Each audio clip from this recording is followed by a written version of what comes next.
She's still laughing.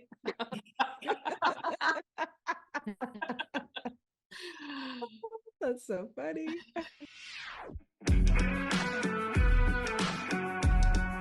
Welcome to 5 Lemons Left. We're the real stuff, the lemons making lemonade. So pucker up, because we're going to be discussing our life's lessons and the nitty-gritty details of our spiritual journeys.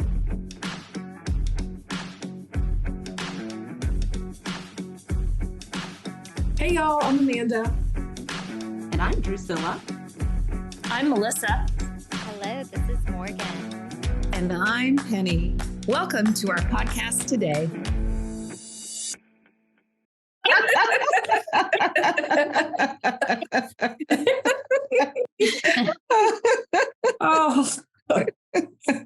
Hello everyone. Thank you for joining us. In case you're new, this is the first time listening.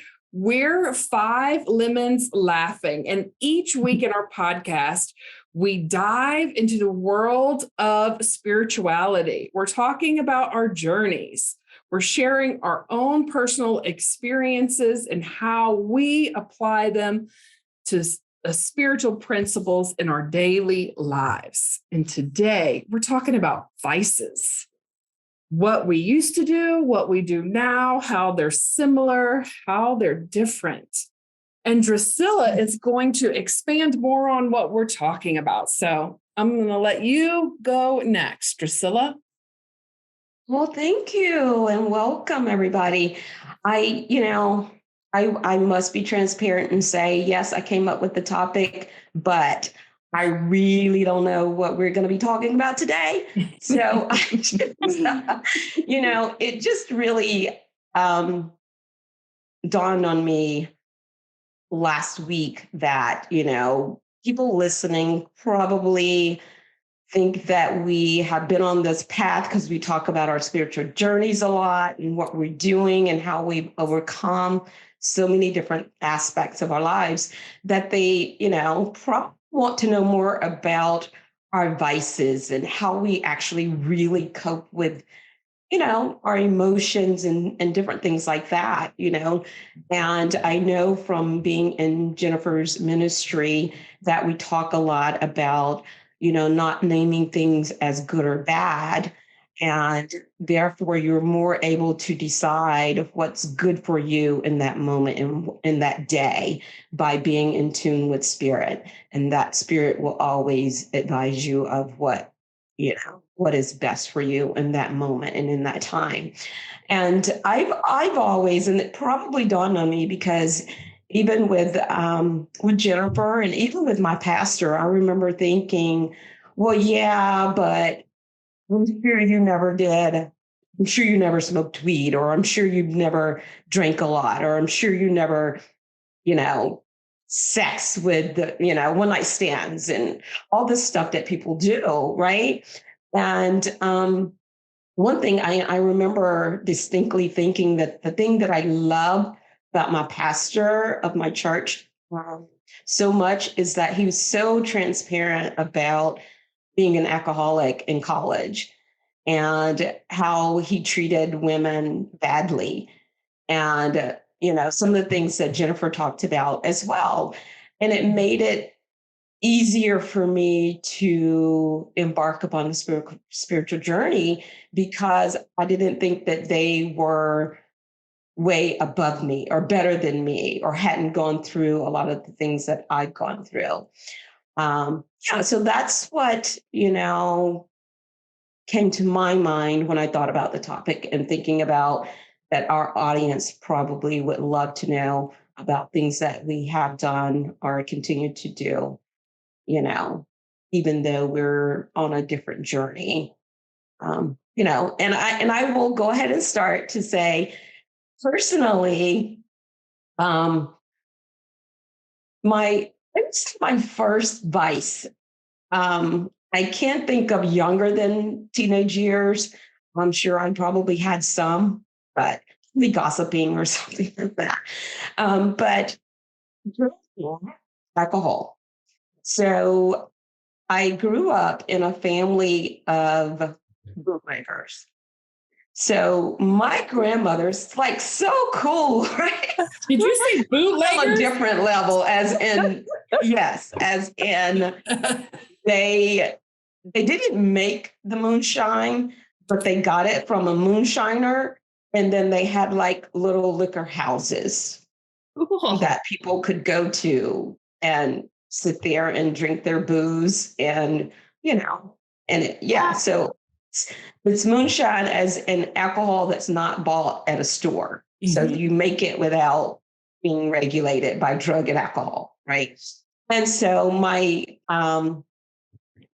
grandmother and her sisters, a couple of them, all had these little houses that people could go to and drink alcohol. And so, but growing up, my mom didn't drink. And so, but all my sisters and brothers thought it was so cool. So, yeah, we started drinking. Say, I probably tasted it when I was like 12 or 13, but the taste is so strong. You're like, oh my God, this is gross. I don't see how they drink that. But by the time I was 16, it really became a cool thing that my friends and I would drink alcohol. And Were you couple of drinking the friends- moonshine, Drusilla? Well, that's what I tasted. So I assumed that all alcohol tasted like that, but it literally tastes almost like rubbing alcohol, if you can imagine. Like it's really I can. bad, right? So as a teenager, it started out with beer, and then we graduated to like rum and Coke or something. And so it, even in my 30s and 40s, it became like really cool, like to be the one that everybody wanted to be around to party and have fun and do shots, right? Shot, shot, shot, shot. So I will have to say that that's probably something that my husband and I had in common when we met. And we've always been like the coolest party people that you'd ever want to meet. So everybody likes hanging out with us, right? And so since I've been more serious about my spiritual journey, it has been a balancing act for me. It's not that I don't enjoy drinking. It's just that I don't like that. I don't feel like I'm in harmony with spirit when I'm intoxicated. So now, if I do drink, I drink with that in mind.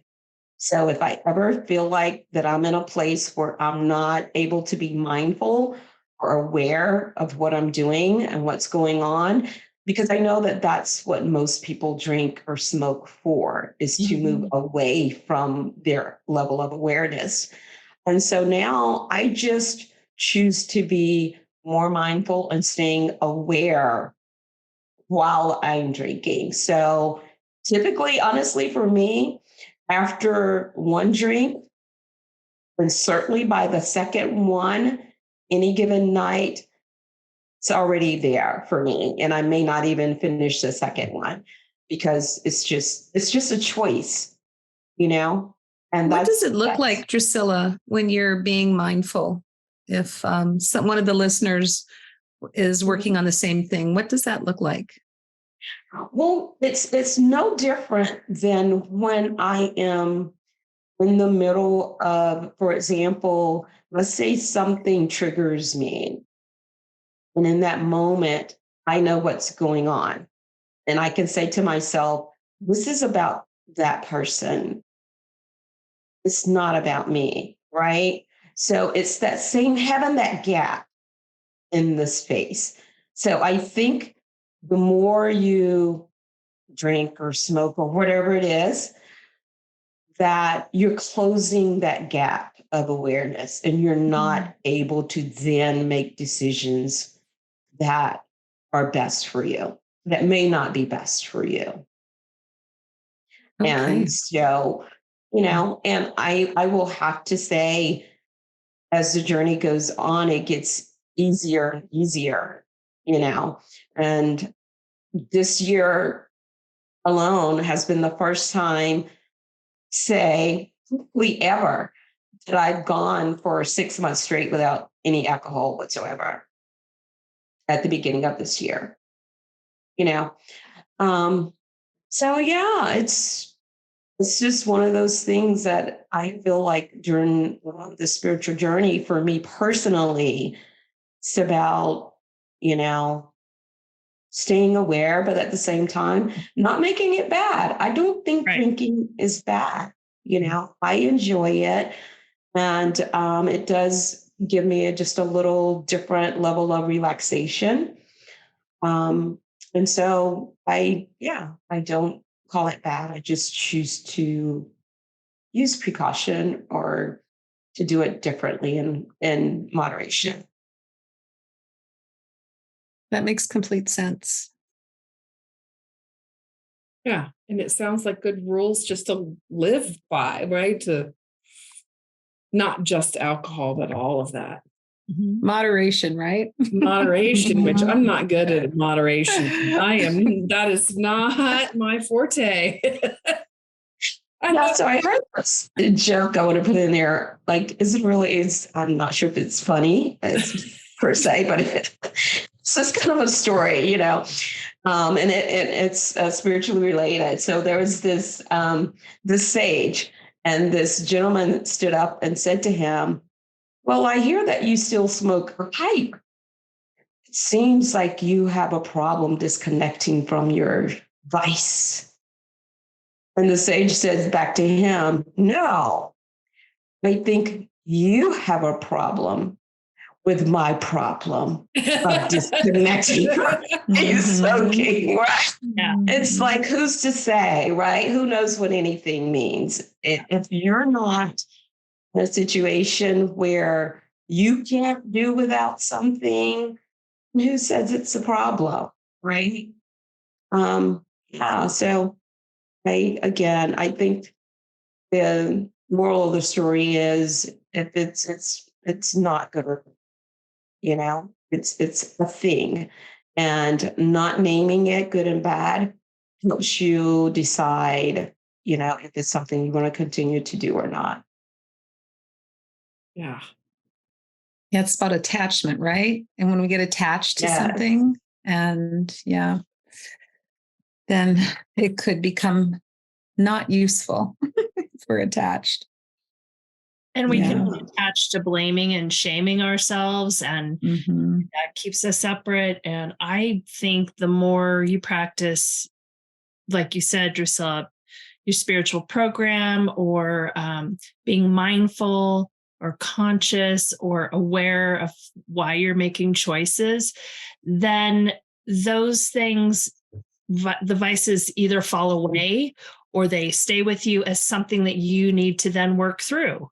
But I think we get into the problem when we're judging all that, and we're controlling, and and we have a script in our head. Like, in order to be spiritual, you have to do X, Y, or Z. And that is not the truth for everyone. And especially just when we're judging ourselves.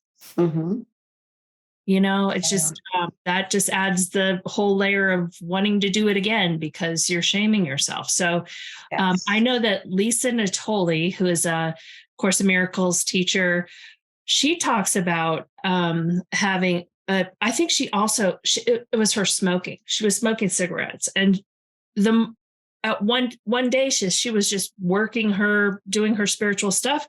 She just decided to put cigarettes down, and she never picked them up again. It was just something that for A Course in Miracles, working in the invisible and handing it over to. I mean, she may have struggled with it, like quitting and not quitting and quitting and not quitting, but she clearly made a spiritual declaration and then handed it off. And then she I think she kept smoking. And then until the day she just was like, oh, I'm done today. And she was literally done and has not smoked again. So, and I know she doesn't drink as well, but I think it's all unfolds. I think it just unfolds in your spiritual your progress. Or I do know a lot of spiritual people who drink and they don't think twice. It's just not a big deal because it's not, like Penny said, something that they hold on to or that they cling to, that kind of thing. It's a little more fluid for them. So, and for me, I drink, we drink at my house and I have friends who drink, but I am the same way, Drusilla, where if it gets in the way of having a beautiful, successful, like a successful as far as spiritual day for me, it doesn't work. It's not the right time or place or drinks or whatever. And I have, I keep an eye on myself because I do come from a family of alcoholics and, no one starts drinking thinking that they're going to be an alcoholic. It evolves. So, I think just for my background, I have to keep an eye on that as well. Just my background. But I do see myself like with food too, and food and body stuff. Like there are times I just have to go I just have to hand it over. Like I can't manage, control, especially with food. Like, you have to have it every day to exist. So, it has really worked for me to just keep saying, oh, okay, I got to let this one go. So it's kind of how. Melissa, for those who just maybe this is their first episode, what do you mean by hand it over? Who are you handing it to, and how are you doing it? The neighbors. That's not right. Smart. To break up the intensity of this conversation.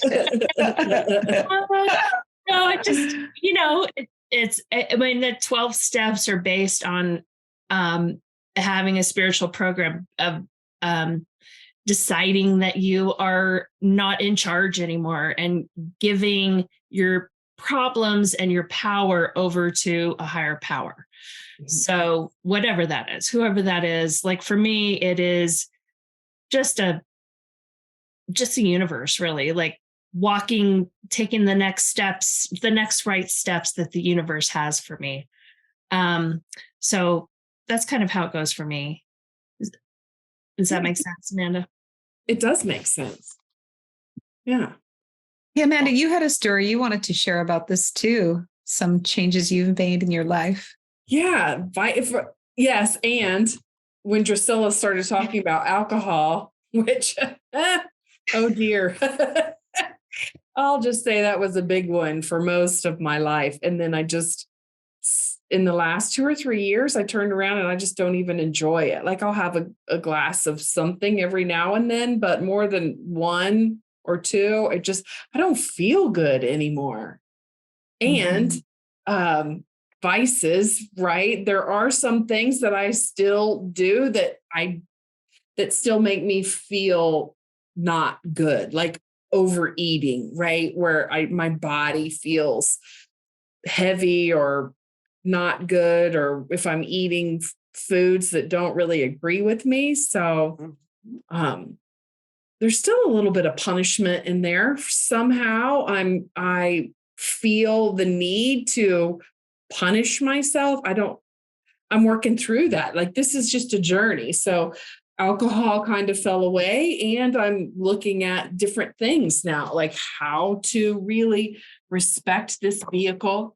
I've started thinking about my body as the earth because I have a lot of respect for the earth. And now when I'm overeating and I eat till I feel bad, or I wake up and I feel food hung over, I'm working through what's that all about. And Melissa, like you said, turning it over. Like, so what I'm doing when I'm turning it over, I'm saying spirit or universe. The words don't matter to me anymore, but I'm ready to heal this. I'm ready to let go of this or whatever. I'm ready for the next steps and then allow that to manifest in my life.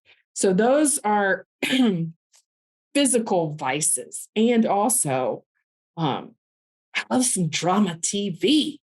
Drama TV. I think it's because my life is so drama free. Like I made a conscious decision to make, like to not gossip, to not, so like it's I say I want peace. I want the peace of God. You hear these things. I want peace in my life. I want harmony, la, la, la, la, la. And do I really want all those things in my life? Really? Do I really want a peaceful mind? Because I really like drama TV. Like, so I'm searching for these things I'm letting go in different avenues. And as I'm talking about it, I'm just allowing it to be. So that's just the next step. So I'm not participating it in my outer life. It's not showing up in my day-to-day activity. And I'm just embracing the fact that, there's still this pattern to unwind. There's still this vice of needing to be right or drama or revenge or any of those things that are still out there that I don't have in my real life that I like on TV. And the story that I wanted to tell was it's a River story. River is my horse, and I've been working with him for about a year. So this story is about attachment to feelings. So I went out there, and he lives on 60 acres with two other horses. So they have just free reign. And that little turkey didn't want to be caught.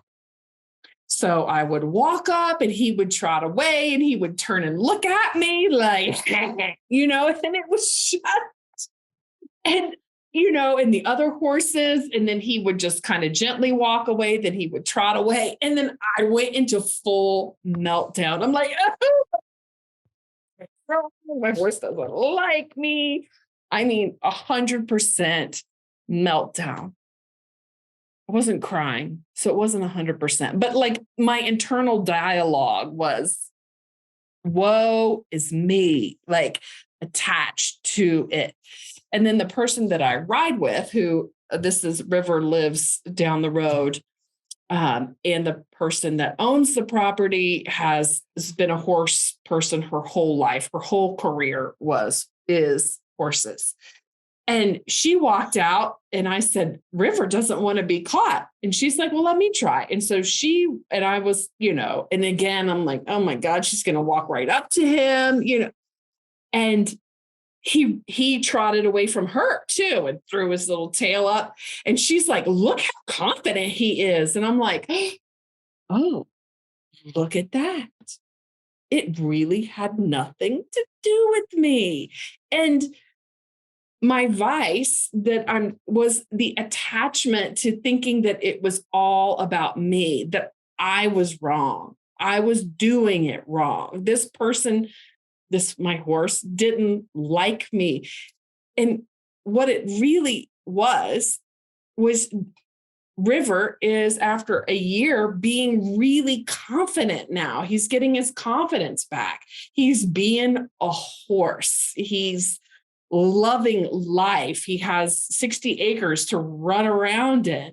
So for all the horse people listening, we did end up catching him, but it was very gentle. It was very fun.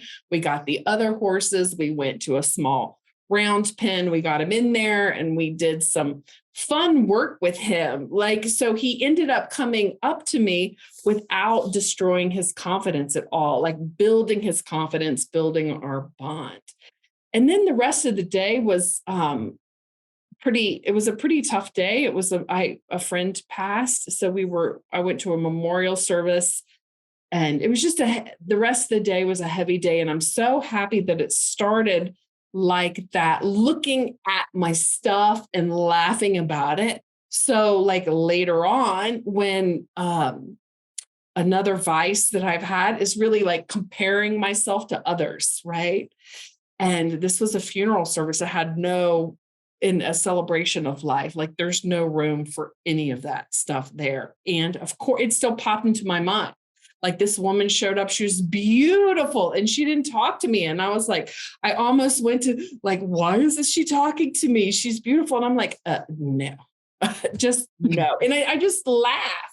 I started laughing because this is all my stuff coming up on my insecurities, being really attached to all of that and being shown in a gentle way, this stuff, and being able to laugh at it. And I never did ended up talking to her. It just was one of those things, there was, 100 plus people there, and our circles didn't collide again or come together. But I did end up talking to a bunch of people and just let my guard down.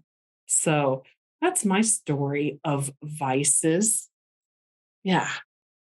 I think you made a very good example of why people have vices. Like, like that kind of thing would trigger a lot of people to drink or to do whatever. Right. Yes. And so what you're practicing now is to kind of look at that differently and process it and not avoid it and not go grab alcohol to make yourself feel better. So I think that comes with the spiritual work you're doing. So it just kind of you naturally let go of the crutches. Mm-hmm. Yes. Yeah. Thanks for bringing it together, Melissa. I knew I had a point to the story. Yes. Mm-hmm. Yeah. If you can't have a chuckle, what's the point? Yeah. Absolutely. So Morgan, I think you have something to talk about next, don't you? Weren't you saying something before we started? Yeah. Well, I just want to say that I relate to everything that's been shared. The alcohol vice, I have a story around that. The eating addiction, if that's what we want to call it, I have a story around that. And also all the things that you mentioned, Amanda, comparing ourselves to others. And there's the more obvious ones, and then there's those more subversive ones. But for me, with the alcohol, I think when I really started, sorry, that's my dog's butt. When I really started on intently on this spiritual path about 2015 or 16, pretty early on, the idea, wouldn't it be nice to not drink alcohol occurred to me. But at the time it was that was as far as I could get with it. That's a lofty ambition. That would be nice. Done with that. There's nothing else I can do with that, because it just didn't compute for me in my life, how that could work or what that would look like. I mean, my husband is a musician and we're in bars 2 or 3 nights a week. All of our friends drink. We lived at the beach. We still live at the beach, but a different beach now. It just did not compute for me that would really be realistic or possible in my life as it was then. And then fast forward to I can't do the math quickly, I guess 2.5 years ago. So 6 years later, 5 years later, Holy Spirit or the universe, whatever you want to call it, brought together this perfect storm where I had 3 other friends who were quitting drinking at the same time. And they were really close friends of mine. And so all of a sudden I had a built-in support system and social group, and it made it a lot more doable. And I could not have orchestrated that, but just having that intention of, it'd be nice to give up alcohol without any clinging or attachment to making it happen, which I did a couple of times and it didn't work when I did it that way. But just taking more of the hands-off backseat approach and just having the willingness and allowing the universe to deliver the circumstances. Like that is what's so beautiful about spiritual practice. Like it doesn't have to be hard. Like we can just peel back the layers in our mind and allow the circumstances to be brought into our life in a way that's easy and doable and manageable. So that's what I wanted to share about alcohol. And yeah, okay, I'll skip the food thing because I don't want to take up too much time. But so the other thing I wanted to talk about was like how easy it is to replace a quote unquote bad habit with a also in quotes good habit. And so the example that I have is that like I quit drinking coffee also. And now most mornings I drink hot lemon water. And I realized just a few weeks ago that I do that habitually. I don't check in with my higher self or with my body and just see like, is this the highest and best thing for me to have right now? And I go through so much of my day like that on autopilot, just doing the same old things that I do from day to day, mindlessly, habitually, without checking in. And so that is just, I've just shifted from one habit to another. And if we're judging and sorting and sifting, we could say it's a better habit, but it's still kind of disconnecting from my higher self, from my body, from my intuition. And so I'm not really interested in that anymore either. I love that story, Morgan, because it's never dawned on me. I'm not a very habitual person. I like spontaneity and things like that, but it just never dawned on me to think that who's to say coffee is any better than hot lemon water or worse? You know, Right. it's like that is so clear to me now that you said that. And I'm sure a lot of people have, have done that, switched one thing for something else, thinking that it's, and I know we've said it, don't make it bad, right? But yeah, that's such a great point, Morgan. I love that analogy. Yeah.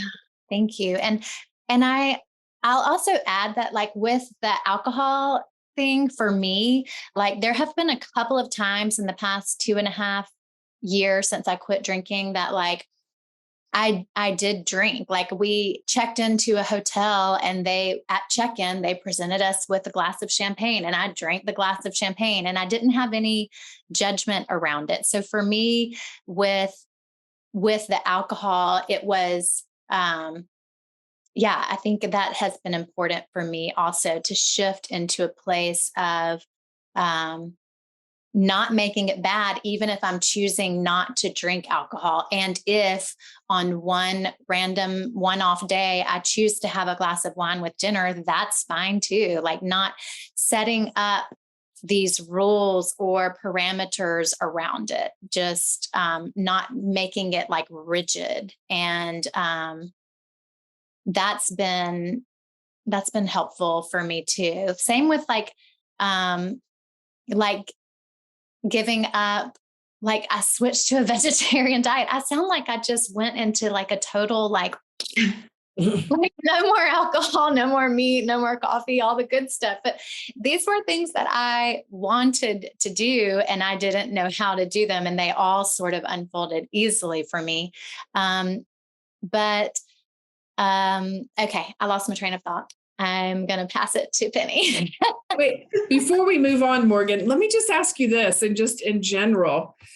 So someone that drinks alcohol, eats meat, and drinks coffee, how do you look at them? Do you judge? No, not at all. Like for me, Alcohol, I chose I wanted to quit drinking. And at first my reasons were around my husband and my perception that he had a problem with alcohol. But then as I went further on my spiritual path, I realized like, I don't want to drink alcohol anymore because I'm spending so much of my time trying to raise my vibration and get more aligned with my higher self. And then I'm having a glass or 2 or 3 of red wine at night and just bringing it right back down again. And it's counterproductive to my goal, which is to awaken. So that was my reason. But, like Eckhart Tolle did a whole video about alcohol, and he likes to have a glass of wine with dinner, and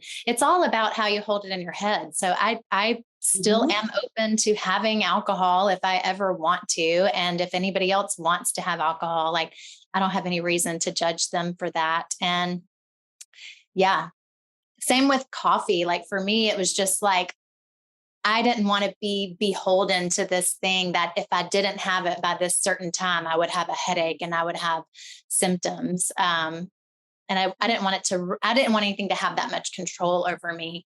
And the food thing was just about cruelty to animals and the industry and stuff like that. So they're all just like personal reasons. And I was hesitant to tell anybody about my choices on any of the things because I did not want them to think that I was judging them because I was making a different choice from them. So I hid the fact that I made these big changes in my life from like I was embarrassed to tell people for so long. So that's a whole other story for another day.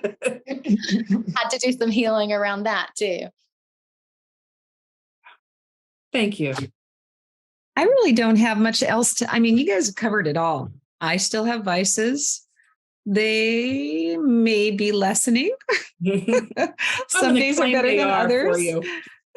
When I am conscious, like I've heard everything that you've talked about is everything that I'm working on as well. It's really to stay in my body, to really just breathe. For me, it's all about just breathing and noticing, the rise and fall of either my chest or my stomach, or how the breath feels, the temperature of the breath going in my nose and the temperature of the breath coming out of my nose when I start to be, start getting, I'm going to say excited for the vice food is my thing, sweets, flour and sugar. For 2 years, I didn't eat any flour and sugar. And yeah, I was, I think I was there for the vanity and I didn't stay for the sanity around it. Is that a 12-step slogan? It is. Food Addicts in Recovery Anonymous. And so they're totally no flour, no sugar. And so I did it, but I didn't do it.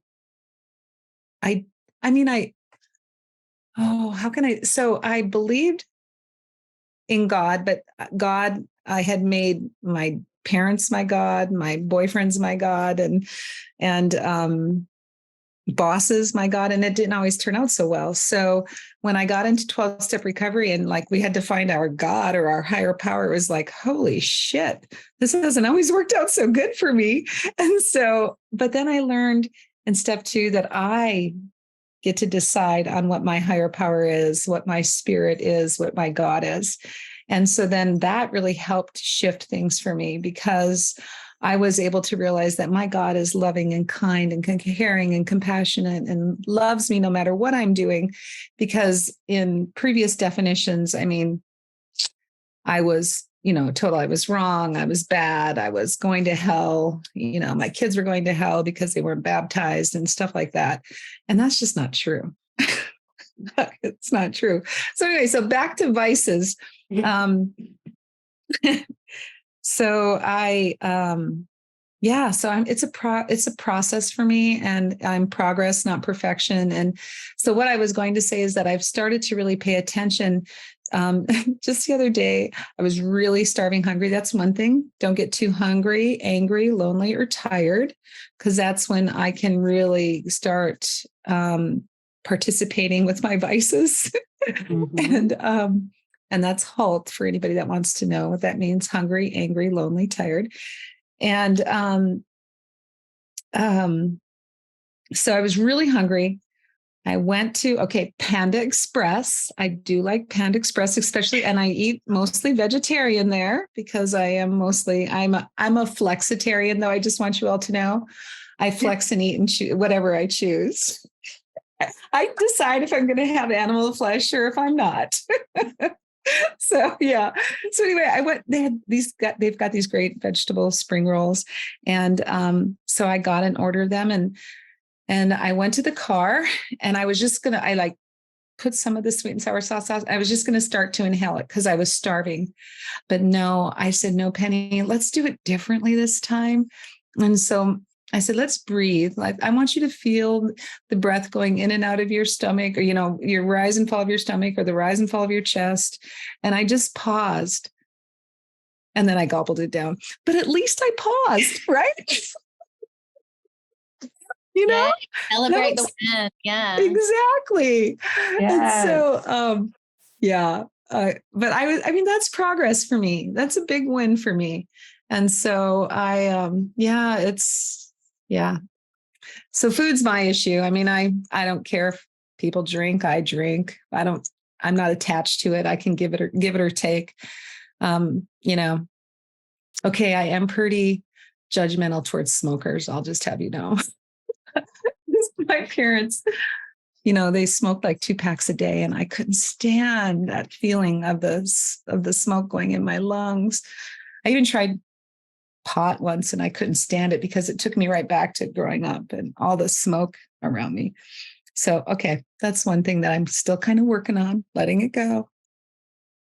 But yeah, so vices, there's progress. I mean, it's not perfection for sure. And I'm just so grateful and thankful that I'm softening around it. And I really can't wait till I'm Lisa Natoli or Jennifer Hadley, and they can just say, oh, yep, don't need it anymore. I'm looking forward to that day. And it'll happen, I know. Yeah, I'm Well, still calling forth my food healing one. That one hasn't come into fruition yet, but just putting it out there, I'm willing, and I'd like to have more self-control around my food choices. I love your share, Penny. It just helped me. It just reminded me we probably need to say that religion and spirituality can be vices too for people. Yeah. Yeah. Yeah. What are we saying a vice is? Something that has control over us? What else? Melissa's looking it up. I had to look it up before we started. It's a weakness of character or behavior, a bad habit. Gotcha. There are other definitions as well, but that seemed to be the most applicable. I would say it's a habit that doesn't support my spiritual journey. Maybe that's the way to do it. Yeah. Like balderdash.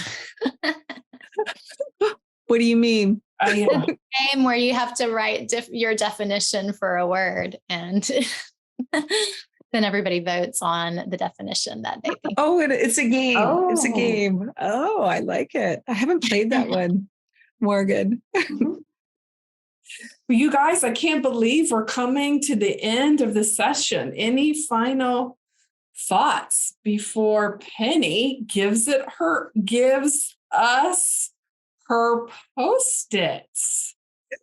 Okay.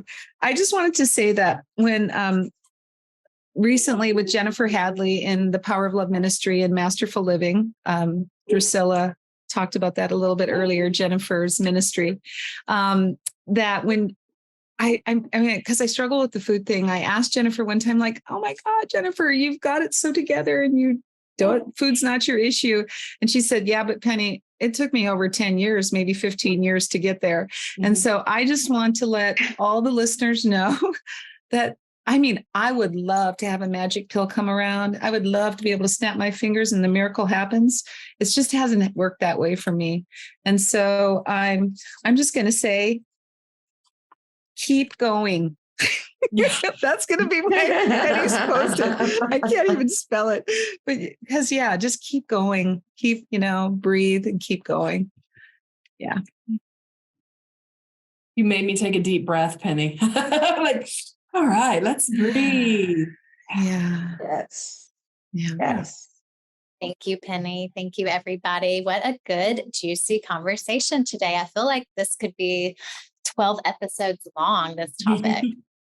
Okay. Thank you so much for joining us this week. Of course, we are not trying to be experts or teachers. We just invite you to take what resonates with you, leave the rest, and join the conversation. Send us an email, join us on social media, leave us a comment. Let us know what's working for you. Let us know what you'd like to hear us talk more about on a future episode. We love to hear from our listeners. We've heard from some of our listeners. We'll give some shout outs on our next episode. Okay. Thank you for listening. See you again next week. Bye, y'all. Bye. Bye. Seize the day. Penny.